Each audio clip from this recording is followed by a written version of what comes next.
About 2 years ago, I pulled the trigger on what I thought was a pretty expensive purchase by AliExpress standards. Since then, I bought a lot more watches, mostly for channel for review. However, every time I finished testing and wearing a new watch, sooner or later I would end up with this one on my wrist. And now I realize that this watch had the most wrist time in the last couple of years, and there are a few things that I really like about it. Well, kind of obvious, otherwise I wouldn't be coming back to it time and time again. However, there are a couple of things that I actually don't love about it. So naturally I end up with a list, and some, if not most of the items on this list were not obvious to me when I just got the watch. So I thought it would be useful to share the list. And also, is this gonna stay as my daily? Am I gonna do any changes to this watch? Well, in this video we'll try to find out.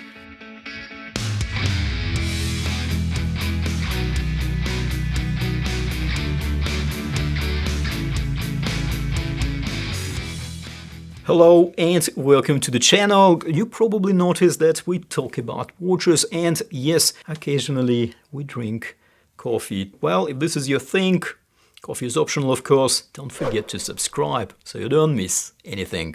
A quick disclaimer, this video is not sponsored by Submariner or anyone else. This is just my story of 2 years of ownership of this really cool desk diver. However, if you want to have a more detailed review of this watch, as well as comparison to a similar style watch from AliExpress that I did some time ago, I will leave a link to those reviews in the description of this video. Let me introduce this watch properly. We've got 40mm dimensions, or 40.5 to be precise, millimeters diameter. Case height is 12.8mm, we have 20mm lugs, and lug tip to lug tip is about 48mm. And link to end-link distance is 50.7mm. The bracelet tapers down towards the clasp to about 16mm. On a fully supplied stainless steel bracelet, this watch weighs 165 grams, and adjusted to my about 7-inch wrist, the watch weighs 153 grams. Looking at materials, we have full stainless steel construction, 316L grade, I believe. Well, whatever the grade is, it actually has been holding on pretty well, as we will see in a moment. This watch features screw-down crown and has a declared water resistance of 200 meters. We've got sapphire crystal, including sapphire cyclop, which is quite important detail, because if there is any frontal knocks or side brushing against any obstacle, cyclop is almost guaranteed to get hit. We have 120 click unidirectional bezel with ceramic insert, and this watch is powered by Seiko NH35 automatic mechanical movement, with about 41 hours of power reserve and beating at 21,600 vibrations per hour. As I was putting together this list, I realized that there are some things about this watch that I initially wasn't sure about, or thought they will be annoying, and yet they turn out to be okay. So I will include those items in this list as well. So here are 10 things that I like about this watch. Number 1.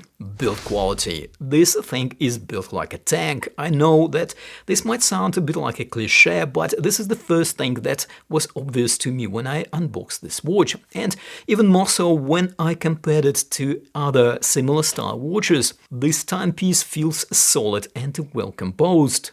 Well, 2 years later, it still feels solid. The tolerances between the bracelet links and attachment to the case are still tight, and bracelet still has a very little side play. The benefit of solid end links is very noticeable. Now, second item on my list is choice of finishing on the case and on the bracelet. The brushing is quite well done and has a nice lustrous sheen to it. And as you can see, this type of brushing hides the scratches and scuffs really well. I didn't baby this watch, and the bracelet has a fair share of scratches at a close examination. However, most of the scratches melt away if you view the watch from a bit of a distance. I will probably try to refinish the bracelet at some stage, however I don't see any urgent need in it right now. Now, I like date complication. I know that no-date watches are quite popular these days. Most of the recent Submariner releases that are not GMT don't have a date. So, without imposing my opinion on anyone, I personally do like date on my watch. I find it very practical. Family, job, house chores, running this channel, too many things to keep track of, and the hard drive Yeah, that gets really full sometimes, so I do glance at my watch to check the date, sometimes more than once. Now, another thing that I really like about this watch is the way it wears. This watch is very comfortable and well balanced on the wrist. I like this slightly curved chunky bracelet links. I like the way the bracelet drapes on the side of my wrist as well. A slightly recessed end links contribute to that additional flexibility of the bracelet. I tend to wear this watch a bit loose, so it ends up either way below the bone or slides up my wrist if I want to hide it under the cuff. I guess if this watch had an on-the-fly adjustment, things would be somewhat different, but we will get to the clasp in the due course. Lume. Now, this watch has one of the best looms in my collection. It is strong enough to play with big boys like dive watches from Seiko and Orient, which are renowned for their lume performance. Transition from the bright area into a slightly darker one, and the generously applied BGW9 will make itself known. And lume performance hasn't degraded in the last 2 years, which is a good thing. Bezel action. It is still the best in my collection and still the benchmark for any other bezels that I test. I use this bezel pretty much every day to time everything that I can possibly time, and 2 years later it still feels like new. Tactile and crisp with almost no backplay whatsoever, and that is also after a fairly consistent exposure to water, including swimming. I don't do diving though, so if you do dive with this watch, please let us know in the comments how it's holding up.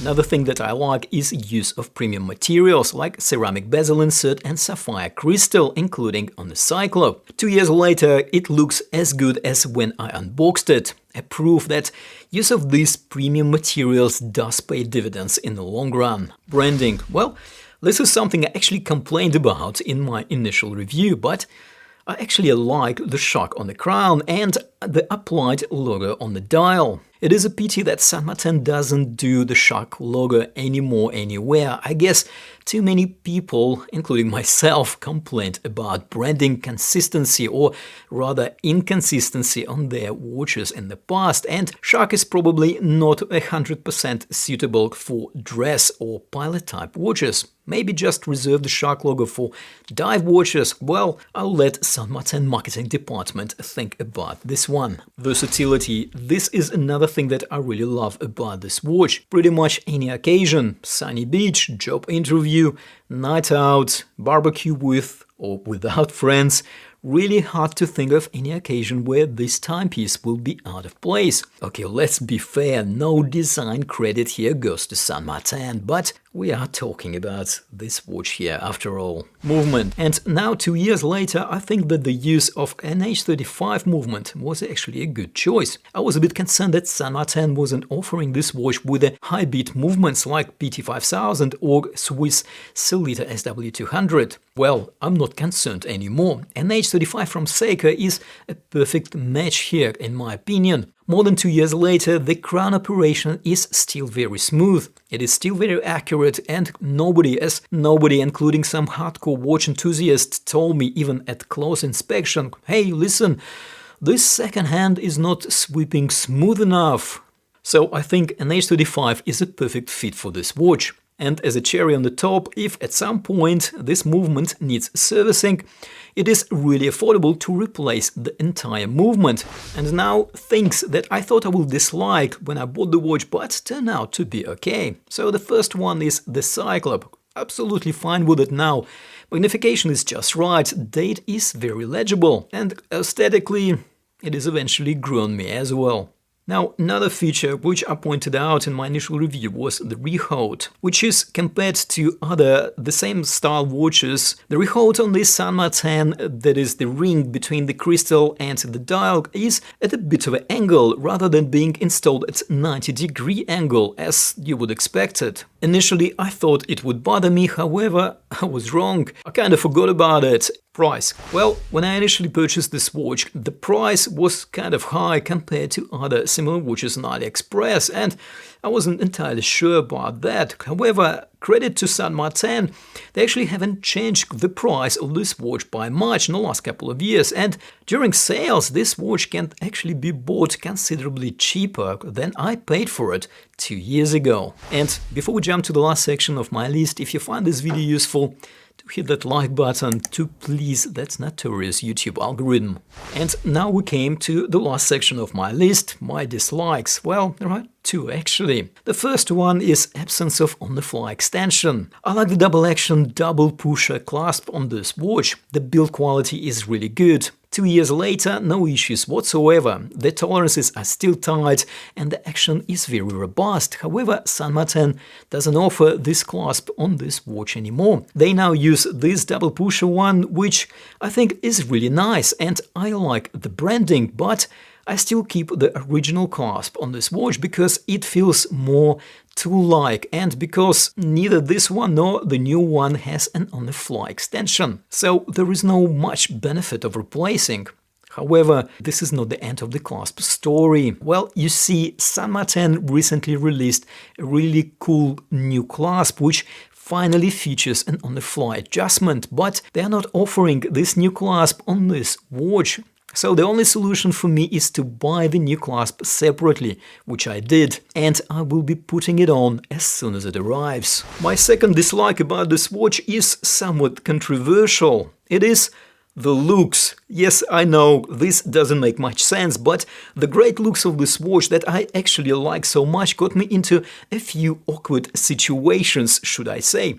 Especially in the last year, I think it's got to do with so much hype around some certain unattainable brand of watches that even people that normally don't care about watches now think that they can spot that brand across the room. It obviously doesn't take an expert or a rocket scientist to see that this is a Submariner watch. However, that only raises further questions about the brand, origin and the price, and people find it difficult to reconcile the quality of this watch with its cost. So, to answer my question at the start of this video, will this watch still be my daily? I think the answer is yes, until I find a more original design that still delivers the same quality, versatility and value. I have a few ideas, most of them are either expensive or very expensive, but that probably will take another video to discuss. What are your thoughts? Any ideas? Preferably under $500 and definitely not more than 5,000. Please do let us know in the comments. And if you find this video helpful, do hit that like button, and of course don't forget to subscribe if you haven't already done so. And as always, thank you for watching, take care, and I'll see you in the next video.